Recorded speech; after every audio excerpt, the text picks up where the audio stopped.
Let these people be in a position where they can potentially hurt you or betray you or take away from you in a negative way. What did he say? Look at you, just look at yourself. You're wondering, oh my God, you really thought these were good friends. But yeah, they left you. You needed their help and yeah, they just didn't help you. You were not that important to them. Or yeah, they betrayed you, they did something hurtful to you. You're surprised. But I'm not. Why would I be surprised when you're trying to be something you're not? You can clearly see these people don't live the kind of lifestyle you live, but you're trying to, force your way in. You think they're wise? You're trying to you want to be part of them. You want to join the bandwagon. Don't you look stupid now? I'm sorry, but I have to be real with you. You look stupid, man. I love you. That's why I'm going to tell you this. You did not let them be themselves. You were also acting weird. You were acting like something you're not. Okay, I'm trolling. But for real, guys, you didn't let these friends prove to you why they are your friends when it mattered less. You didn't let them show their true colors when it mattered less.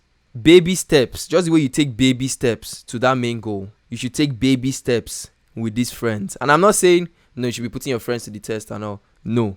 Wait, in some sense, maybe a little bit. But this is not a test. This is real life. This is how I go about my own way of, handling new people in my life. It gets to a certain extent where I know, okay, I actually like talking to this person, this guy, this girl. I have female friends. Just two. We do not care. Not everybody you meet, you would do this to, because some people just remain acquaintances. Oh God, that word, guys. Acquaintances. English is not for everybody.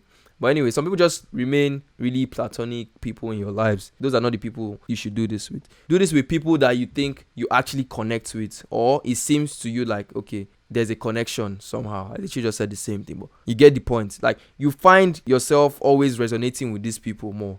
Let them be in a position where they could kind of betray or hurt you. What did he say? This sounds very, like, what is this dude saying? If you give them the opportunity to betray you, that's the only time you know if they are for you or not for you. Let me give you a very good story. There was this one guy I knew back when I was in Nigeria, in Unilag, University of Lagos, if you don't know the full meaning. We were really chill, we were vibing and all. I knew we had our very clear differences. Like, I didn't used to do drugs, I didn't used to smoke and all that stuff.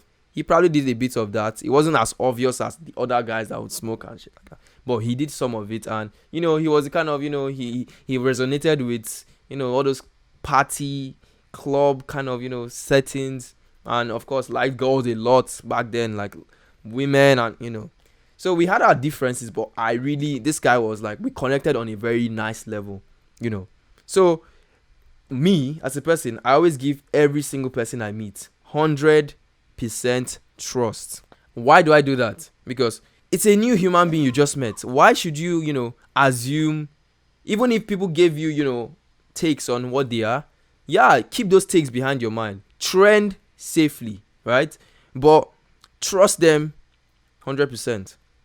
100%. I'm not saying you should go and give them all the money in your bank account. No. Have some trust. Good friendships are built upon trust. The stronger the level of trust, the stronger the friendship. That's just what it is. Start off with 100% trust and work your way down, because from 100 it can never go up. 100 is the max, then down. Start with 100% trust and work your way down. That's exactly what you should do. Let these people be in a position where they can potentially hurt you or betray you or take away from you in a negative way. I'll carry on with this story. This guy was my guy when I need money. And have I really asked him for money before? I think so. Let's say I was short of money in school. I needed to get something, and I could take from him and pay him back, because I am someone I would always pay back. And he trusted me because I would always pay back. I don't play with money. Like, money is just material to me. If I have it, I'll pay back. Like, there's no need to dupe someone. Why would I do that? I gain nothing from duping anybody. You literally lose. But, and I think a couple of times, I think I gave him money. He gave me back, But, yeah, I think on a very good level, he passed in that sense, So, there was this one instance, we were already far apart. I couldn't see him. You get me? This was some distance. The transactions we had were face to face. I knew his house. not his house. We were in the same apartment. We stayed in this hostel, right? We're in the same apartment. I could go to his room anytime. If he doesn't have my money or something, you know, I could meet him. So maybe, you know, that didn't really give us the opportunity to cheat ourselves, I guess. Fast forward, few months later, we were far apart, and he needed money urgently for something. And luckily for him, I had money that I wasn't using, because I won't give out money I need to use, of course. But I wasn't using the money, so I was like, okay, I'll give him this amount of money. He'll give him back in so time. This was how much? 2,000 naira. I was like, okay, I'll just give him 2,000 bucks. No problem. Use it in so time. Give it back to me.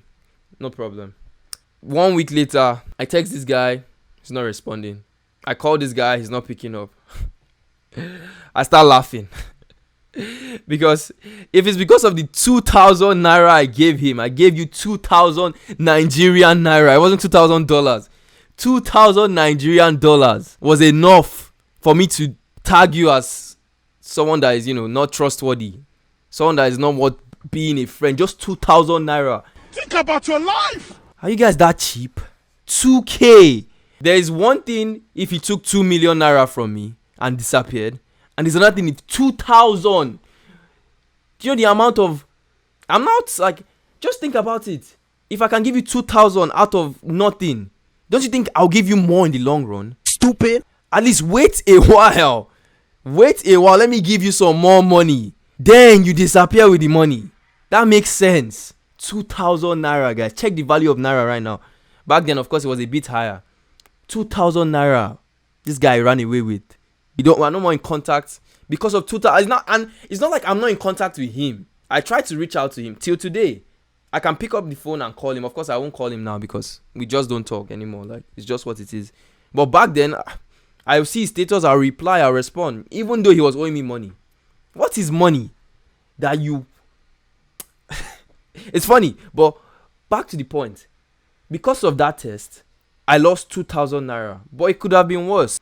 So, is it not better to lose 2,000 naira right now than later in the future when I think, oh, this guy is a good lad, and I give him 20 million naira or dollars? You know, I'll be that rich. I know I'll be that rich. But imagine that. I lose more in the long run when I keep all these bad friends that I have not really tested. I didn't give them the chance to hurt me. So, guys, let people be in that situation. Don't put yourself in a situation where if they hurt you, you're literally going to die. No, I gave this guy just 2,000 naira. It wasn't a big deal. It could be something as what? Maybe you give this guy your favorite cap or something like that. It doesn't even have to be your favorite cap. A cap, your shirt, all these little things. Try to trust people. Give people the opportunity to prove themselves to you. The moment you start doing that, your real and fake friends, they will literally just filter themselves out. The real ones will prove themselves. The fake ones will prove themselves. Yeah. Because to me, you are going to always prove yourself. You're always going to prove me right. Because, yeah, I love human beings, right? But we're in a world of wicked people and good people. So I'm always expecting both good and evil. So I would never go with the mindset of, oh, I'm just trusting this guy because I know he's a 100% good lad. No. This guy could betray me one day. And I'll give him the opportunity to prove that. I'm not saying, oh, that's like you should always think everybody is evil. And no. Trust them 100%. Then with time, this test will make them stand out as either good friends or bad friends. You get me? Watch this video. You will learn a lot from this. See you in the next one.